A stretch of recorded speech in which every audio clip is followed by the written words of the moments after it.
Le millionnaire est arrivé sans prévenir et a trouvé sa sœur couverte de bleu.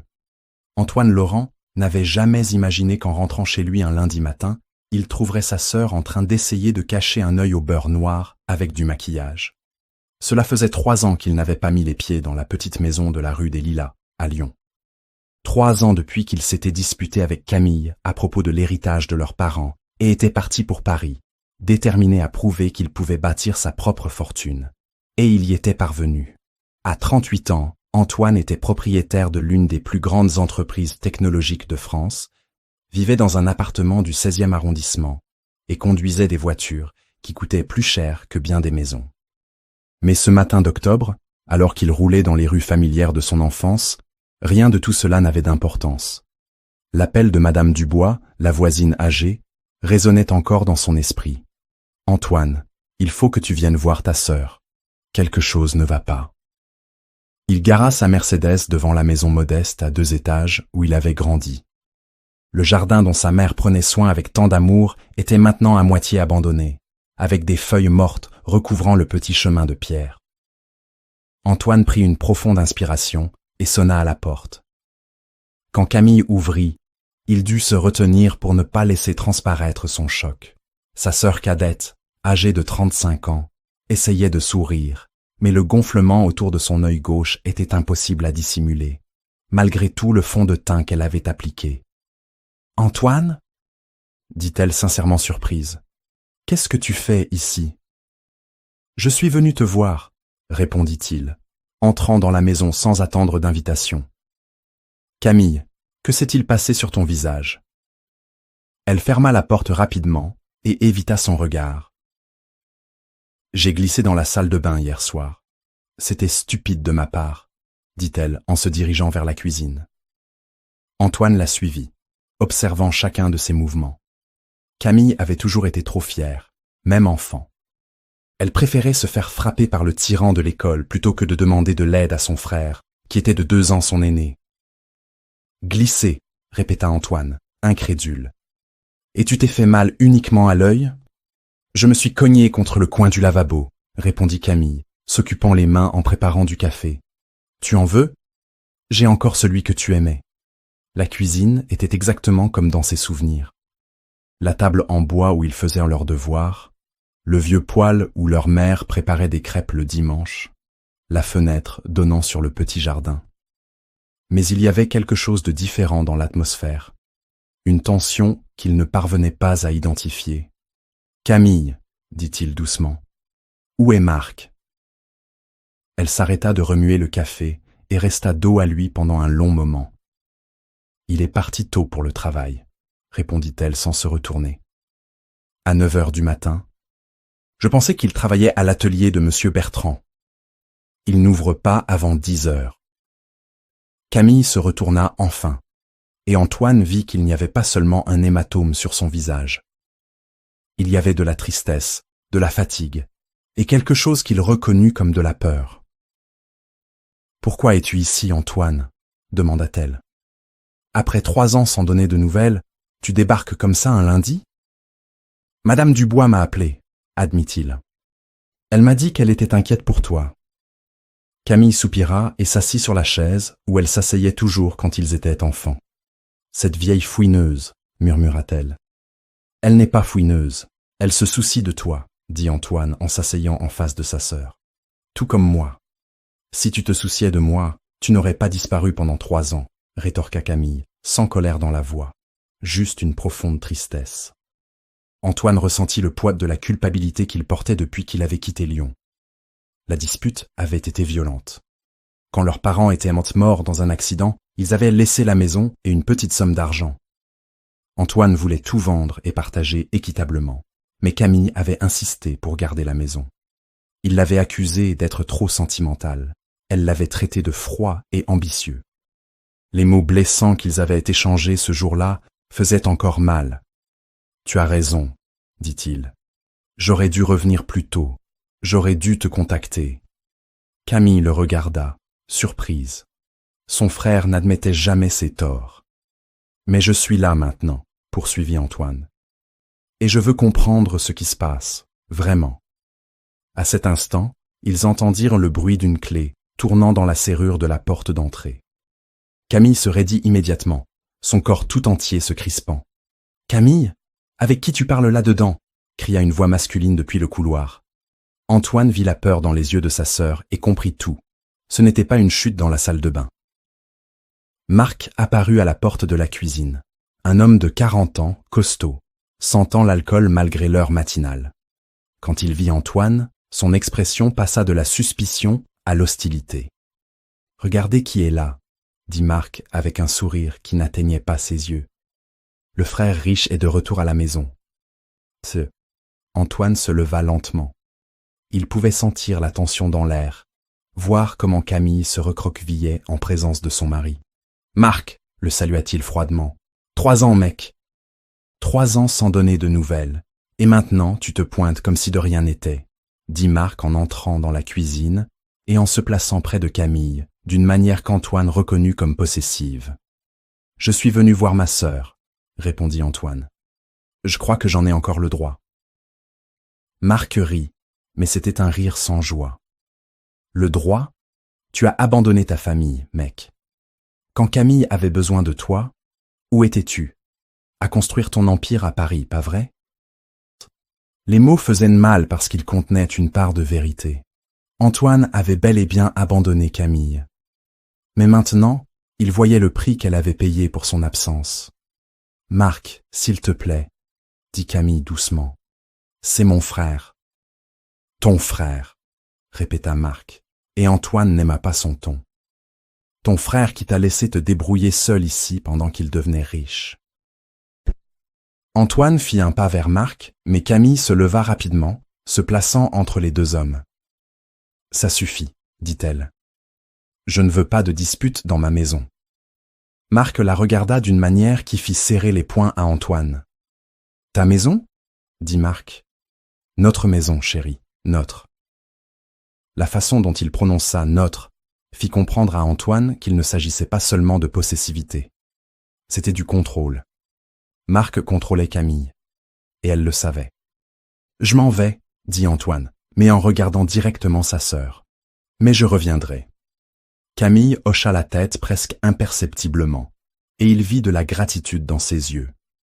Quand Antoine sortit de la maison et monta dans sa voiture, ses mains tremblèrent de colère. Pas seulement contre Marc, mais aussi contre lui-même. Pour avoir laissé sa sœur seule avec cet homme pendant 3 longues années. Mais une chose était sûre, il ne quitterait pas Lyon sans Camille. Le lendemain matin, Antoine était de retour à la rue des Lilas à 7 heures.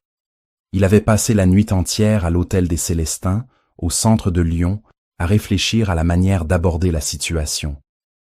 Il connaissait assez bien Camille pour savoir qu'elle n'accepterait pas facilement de l'aide, surtout venant de lui. Il attendit au coin de la rue jusqu'à ce qu'il voie Marc sortir de la maison. L'homme avait l'habitude d'aller au café de M. Moreau tous les matins avant le travail. Au moins, cela n'avait pas changé en 3 ans. Quand Marc tourna au coin de la rue, Antoine s'avança vers la maison et frappa doucement à la porte. Camille ouvrit, encore en peignoir, et ne sembla pas surprise de le voir. « Je savais que tu reviendrais, » dit-elle en le laissant entrer. « Il faut qu'on parle, Camille. Vraiment, cette fois. » Elle le guida jusqu'au salon où les vieux meubles de leurs parents occupaient toujours les mêmes places. Le canapé, où ils regardèrent la télévision ensemble le dimanche soir, le fauteuil où leur père lisait son journal, l'étagère avec les livres que leur mère collectionnait. « Combien de temps il reste absent ?» demanda Antoine. « Environ 2 heures. Il va au café, puis passe chez sa mère, » répondit Camille en s'asseyant sur le canapé. « Antoine, je sais ce que tu penses, mais... » « Depuis combien de temps ?» l'interrompit-il. Camille soupira et toucha instinctivement l'hématome sur son visage. Ça a commencé il y a environ 2 ans. Au début, c'était juste des disputes, des mots durs. Ensuite, elle s'arrêta, comme si elle ne pouvait pas continuer. Antoine ressentit une douleur physique dans la poitrine. 2 ans. Sa sœur souffrait depuis 2 ans, et il n'en savait rien. « Pourquoi tu ne m'as pas appelé ?» demanda-t-il. « Pour dire quoi ?» rétorqua Camille. « Que tu avais raison sur lui depuis le début. que j'aurais dû t'écouter quand tu disais qu'il ne valait rien. Antoine se souvenait de cette conversation. Quand Camille lui avait présenté Marc 5 ans plus tôt, il avait ressenti quelque chose d'étrange chez cet homme, quelque chose dans la façon dont il regardait Camille, comme si elle était une propriété. Mais Camille était amoureuse, et il avait fini par garder ses impressions pour lui. « Ce n'est pas une question d'avoir raison ou tort, » dit Antoine. « C'est une question de ta sécurité. »« Sécurité, » répéta Camille avec ironie. « Ça fait longtemps que je ne me sens plus en sécurité, Antoine. » Elle se leva et marcha jusqu'à la fenêtre, regardant le jardin. « Tu te souviens, quand on était petit, tu disais que tu me protégerais toujours ?» demanda-t-elle. « Après la mort de papa et maman, je pensais que ce serait toi qui prendrais soin de moi. Mais tu es parti. » Les mots frappèrent Antoine comme un coup de poing dans l'estomac. « Camille, je ne te blâme pas, » dit-elle rapidement. « J'essaie juste d'expliquer. Quand tu es parti, je me suis senti complètement seul. Marc était là, il était gentil, attentionné. Il me faisait me sentir protégé. Et maintenant, Camille rit amèrement. Maintenant, il me fait me sentir comme une prisonnière. Antoine se leva et s'approcha d'elle. Alors viens avec moi, dit-il. Aujourd'hui même, on prend tes affaires et on part pour Paris. Ce n'est pas si simple, répondit Camille. Il ne me laissera jamais partir. Il n'a pas le choix. Camille se tourna vers son frère, et il vit des larmes dans ses yeux. Tu ne comprends pas, Antoine. Il a dit que si j'essayais de le quitter... Elle s'arrêta, tremblante. Il a dit quoi? Insista Antoine, bien qu'il devinât la réponse. Qu'il me tuerait, murmura Camille. Et je le crois. Antoine ressentit une fureur qu'il n'avait jamais connue auparavant. Il avait bâti un empire, affronté des concurrents impitoyables, surmonté des obstacles qui semblaient insurmontables. Mais jamais il n'avait ressenti une colère aussi pure qu'à cet instant. « Camille, écoute-moi bien, » dit-il en prenant les mains de sa sœur. « Il ne posera plus jamais un doigt sur toi. Je te le promets. » « Comment peux-tu promettre ça ?» Antoine réfléchit un instant. Il pouvait engager des agents de sécurité, utiliser son influence, voire recourir à des méthodes moins conventionnelles. Mais il y avait quelque chose de plus simple et direct qu'il pouvait faire.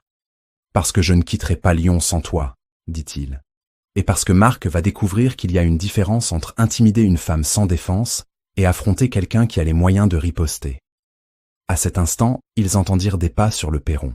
« Ah, il est revenu !» chuchota Camille, la panique envahissant son visage. « Antoine, tu dois partir. S'il sait que tu étais ici, je ne te laisserai pas seul avec lui. S'il te plaît, supplia Camille, juste aujourd'hui, donne-moi un jour pour réfléchir. Retrouve-moi demain au café de Madame Rousseau, à la place Bellecour, à midi. » Antoine hésita, mais vit le désespoir dans les yeux de sa sœur. « D'accord, » accepta-t-il. « Mais s'il te fait encore du mal ?» ?»« Je sais, » dit Camille. « Maintenant, va-t'en, par la fenêtre de derrière, comme on faisait quand on était enfant. » Alors qu'Antoine sortait par l'arrière de la maison, il entendit Marc entrer par la porte d'entrée, criant le nom de Camille. Le ton agressif de sa voix donna à Antoine l'envie de faire demi-tour et de l'affronter sur le champ. Mais il avait promis à sa sœur d'attendre un jour. Un jour pour qu'elle réfléchisse. Un jour pour qu'il planifie. Car Antoine Laurent avait appris une chose importante dans les affaires. Parfois, la meilleure stratégie n'est pas l'attaque directe. Parfois, il faut être plus intelligent que l'adversaire. Et Marc n'avait aucune idée de ce qui l'attendait. Dites-moi de quelle ville et de quel pays vous regardez cette vidéo. Je lirai tous les commentaires. Antoine arriva au café de Madame Rousseau 20 minutes avant midi. Il choisit une table d'où il pouvait voir toute la place Bellecour et observa chaque personne qui passait. Il avait passé la nuit précédente à passer des appels, à mettre des pièces en mouvement, à se préparer à toutes les éventualités. Quand il vit Camille s'approcher, son cœur se serra. Elle portait des lunettes de soleil et une écharpe, mais même ainsi, il pouvait voir qu'il y avait quelque chose de nouveau sur son visage. Une éraflure au coin de la bouche, qui n'était pas là la veille. Camille s'assit en face de lui, sans rien dire pendant un long moment. « Il a découvert que tu étais là hier, » dit-elle enfin. Antoine sentit son sang bouillir. « Qu'est-ce qu'il t'a fait ?»« Peu importe, » répondit Camille. « Ce qui compte, c'est qu'il sait qu'on se rencontre. »« Comment ?»« Madame Dubois l'a dit à sa mère. Elle t'a vu sortir par l'arrière de la maison. » Antoine jura à voix basse. Le réseau de ragots de Lyon avait toujours été trop efficace. « Camille, il faut qu'on quitte la ville aujourd'hui même, » dit-il. « J'ai une voiture qui attend. On peut être à Paris en 4 heures. » « Il a dit que si je disparaissais, il viendrait me chercher, » répondit Camille. « Que peu importe où j'irais, il me retrouverait. »« Qu'il essaie, » dit Antoine. « J'ai des ressources qu'il n'imagine même pas. » Camille enleva ses lunettes de soleil, et Antoine vit que l'autre œil était aussi tuméfié maintenant. « Antoine, il y a quelque chose que je ne t'ai pas dit, » dit-elle. « À propos de pourquoi je ne peux pas simplement partir. » Quoi donc? Camille prit une profonde inspiration. « Je suis enceinte. » Antoine eut l'impression que le monde s'arrêtait un instant. « Depuis combien de temps? » « 2 mois, » répondit Camille. « Marc ne le sait pas encore. Raison de plus pour que tu partes d'ici immédiatement. Ou la raison pour laquelle il ne me laissera jamais partir, » dit Camille. « Tu connais Marc. S'il apprend que j'attends son enfant, il m'enfermera à la maison. » Antoine réfléchit rapidement. La situation était plus compliquée qu'il ne l'avait imaginé, mais pas impossible à résoudre. « Écoute, » dit-il, « tu te souviens de la fois où tu as cassé le vase préféré de maman et que j'ai pris la faute? Ou quand tu as eu une mauvaise note en maths et que je t'ai aidé à réviser pour le rattrapage? » « Je m'en souviens, » répondit Camille, sans comprendre où il voulait en venir. « J'ai toujours dit que je prendrais soin de toi, que tu ne serais jamais seul tant que je serais en vie, » poursuivit Antoine. « J'ai brisé cette promesse en partant, mais je ne la briserai plus. » Il se pencha en avant, prenant les mains de sa sœur. « Peu importe que tu sois enceinte, peu importe ce que Marc a menacé de faire, je vais t'en sortir, aujourd'hui. » Camille commença à pleurer. « Et s'il met ses menaces à exécution, et s'il me retrouve? »« Il ne te retrouvera pas, » dit Antoine avec conviction. « Parce que Marc Dupont n'est pas seulement un homme violent. Il a aussi des activités que la police adorerait examiner. » Camille le regarda surprise. « Qu'est-ce que tu veux dire? »« J'ai engagé un détective pour découvrir à qui nous avons affaire, » expliqua Antoine. « Marc est impliqué dans le trafic de pièces automobiles. L'atelier de M. Bertrand n'est qu'une façade. J'ai assez de preuves pour le mettre en prison pour plusieurs années. Antoine, tu ne peux pas? » « C'est déjà fait. Les preuves sont chez mon avocat. S'il essaie de nous suivre, s'il essaie de te chercher, s'il mentionne ne serait-ce que ton nom, le dossier atterrira entre les mains de la police. » Camille resta silencieuse un long moment, assimilant l'information. « Tu ferais ça pour moi ?» demanda-t-elle. « Je ferais n'importe quoi pour toi, » répondit Antoine. « J'aurais dû le faire il y a 3 ans. » À cet instant, le téléphone de Camille sonna. Elle regarda l'écran et pâlit. « C'est lui, » dit-elle. « Réponds, » dit Antoine. « Mais mets-le sur haut-parleur. » Camille répondit, les mains tremblantes. « Allô? Où es-tu » demanda Marc, la voix chargée de colère. « Je suis allé chez le médecin, » mentit Camille. « Quel médecin? Je ne t'ai pas donné la permission de sortir. » Antoine serra les poings en entendant ces mots. « Marc, je peux sortir de la maison quand je veux, » dit Camille, plus fermement qu'Antoine ne l'aurait cru. « Vraiment. »« On verra ça quand tu rentreras à la maison, » répondit Marc, et il raccrocha. Antoine se leva immédiatement. « Tu ne rentreras pas à la maison, » dit-il. « On va chercher tes affaires maintenant. »« Il sera là, » protesta Camille. « Parfait, » dit Antoine. « Il est temps d'avoir une conversation définitive avec mon beau-frère. » Ils retournèrent à la rue des Lilas en silence. Antoine avait appelé 2 personnes en chemin, son avocat et un ami qui travaillait à la police de Lyon. Il était prêt à tout. Quand ils arrivèrent à la maison, Marc les attendait à la porte. « Regardez donc !» dit-il en voyant Antoine sortir de la voiture. Le chevalier servant venu sauver la demoiselle, Je suis venu chercher ma sœur, dit Antoine calmement. Ta sœur est ma femme, rétorqua Marc. Et elle ne va nulle part. En fait, dit Antoine en sortant un dossier de la voiture, je pense que c'est toi qui ne vas nulle part. Il tendit le dossier à Marc. Trafic de pièces automobiles, blanchiment d'argent, fraude fiscale, dit Antoine. Tout est documenté, photos, reçus, témoignages. Marc ouvrit le dossier et son visage blêmit à mesure qu'il feuilletait les documents.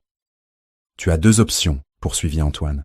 Tu laisses ma sœur partir en paix, tu signes les papiers de divorce qui sont à la fin du dossier, et peut-être que je considérerais ne pas remettre ça à la police.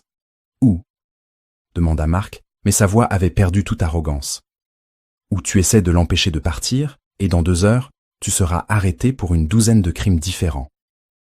Marc regarda Camille, puis Antoine, et enfin de nouveau les documents.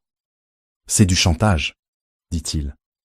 C'est la justice, corrigea Antoine. Tu as eu 3 ans pour être un mari décent. Tu as choisi d'être un lâche qui frappe une femme. Marc fit un pas vers Antoine, mais s'arrêta en voyant 2 voitures de police s'approcher. Comme je l'ai dit Antoine, j'étais prêt à toutes les éventualités. Les policiers s'approchèrent, et Antoine salua l'un d'eux. « Inspecteur Moreau, merci d'être venu. » Antoine, salua le policier. « C'est ici que ça se passe ?» Marc regarda autour de lui, réalisant qu'il était cerné. Son expression passa de la colère au désespoir. « Camille, dit-il, tu ne peux pas me faire ça. On est mariés. » Pour la première fois depuis des années, Camille regarda son mari droit dans les yeux, sans peur. « Marc, dit-elle, nous ne sommes plus rien. » 2 heures plus tard, alors que Camille mettait ses quelques affaires dans la voiture d'Antoine, Marc était emmené par la police. Les preuves qu'Antoine avait rassemblées étaient plus que suffisantes pour l'occuper un bon moment. « Tu es prête ?» demanda Antoine à sa sœur. Camille regarda une dernière fois la maison où elle avait grandi, où elle avait été heureuse avec leurs parents, où elle avait souffert ces dernières années. « Oui, dit-elle. Mais Antoine. »« Oui, merci. De revenir. De ne pas abandonner. » Antoine serra sa sœur dans ses bras, sentant comme si un poids immense s'était envolé de ses épaules. « Je ne te laisserai plus jamais seul, promit-il. Nous sommes une famille. C'est ce que fait une famille. » Alors qu'il roulait en direction de Paris, avec le soleil se couchant sur Lyon, Camille posa la main sur son ventre encore plat. « Tu penses que je serai une bonne mère ?» demanda-t-elle. « Tu seras la meilleure mère du monde, » répondit Antoine, « et ton enfant aura aussi le meilleur oncle du monde. » Camille sourit pour la première fois depuis des mois. Un sourire sincère, plein d'espoir. « Recommencer, ce n'est pas facile, » dit-elle. « Non, » admit Antoine, « mais parfois, c'est nécessaire. Et parfois, recommencer, ce n'est pas revenir au début, c'est juste choisir un nouveau chemin. » Ils roulèrent en silence pendant quelques kilomètres, chacun perdu dans ses pensées.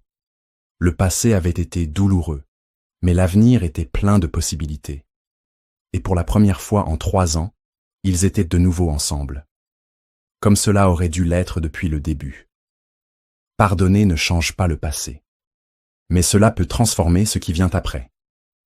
Si vous avez aimé cette histoire, abonnez-vous pour écouter les prochaines.